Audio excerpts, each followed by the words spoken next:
तो उबलने के बाद वो रख दिया जाता है। समझ में आ रही बात?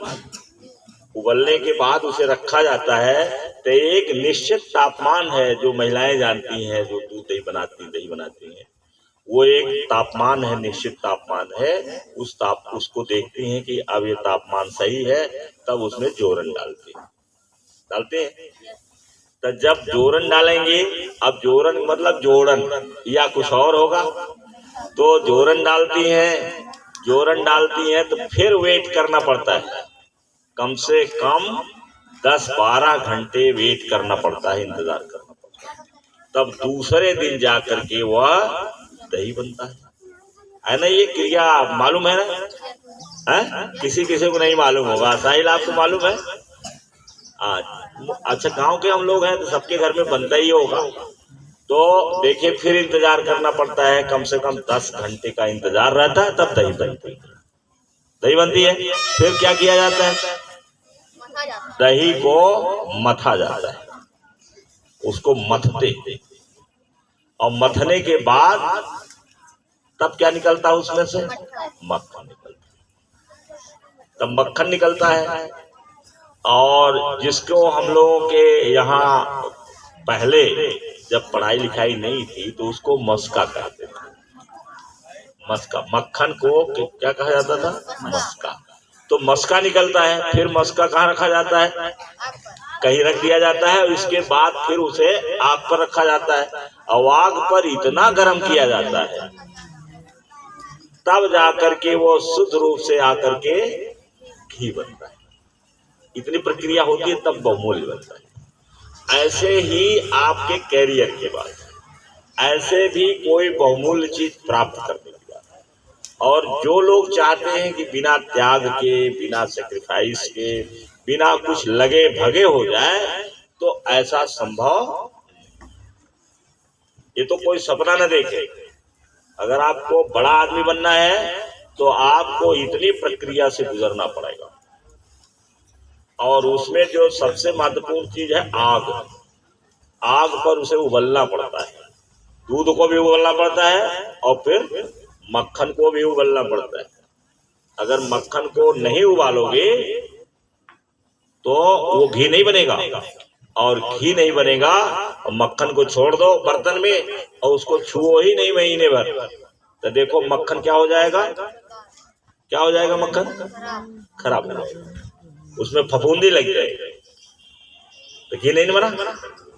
एक यही प्रक्रिया आपके लिए है।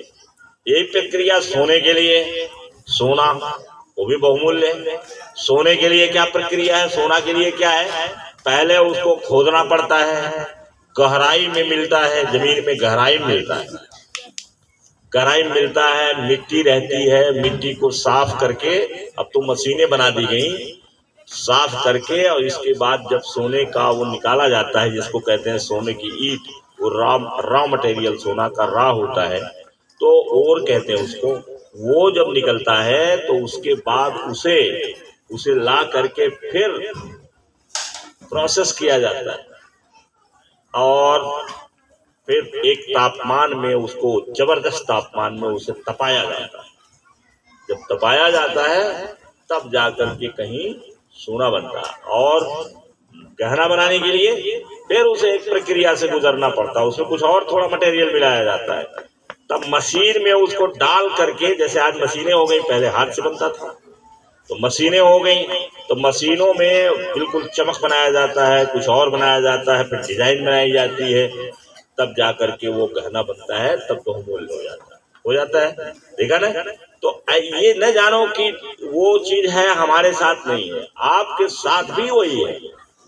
क्यों लोग फेल हो जाते हैं? 95%, 98% आदमी कुछ किसी काम लायक नहीं रहते, केवल 2, 3, 5% लोग काम लायक होते हैं। तो वो क्यों ऐसा है? क्योंकि उस प्रक्रिया से वो गुजरते। तो चलिए, आज कम्युनिकेशन स्किल है, और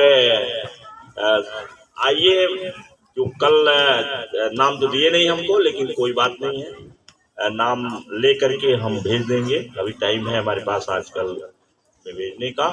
तो सबसे पहले साक्षी आए, क्योंकि साक्षी का तैयार करना है अच्छे ढंग से। आज जूता नहीं पहनी अभी, जूता तो ऐसा रखा, चट पहनो और चट निकालो, चट पहनो और पट निकालो। Good morning to all of you. My name is Sakshi Yadav. I read in class 5th.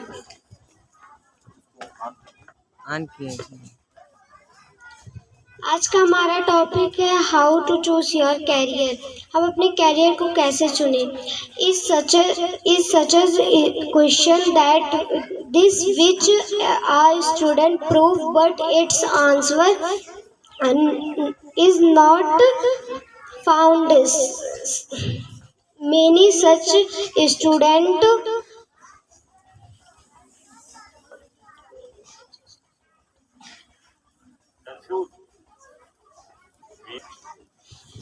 students choose such a career so that never reaches a found. How to choose your career? You have to find work get you hate. Maybe you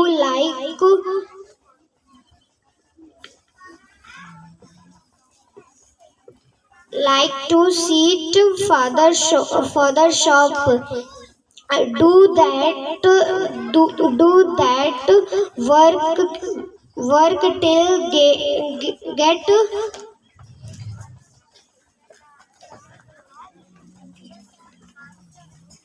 get the answer to your question. I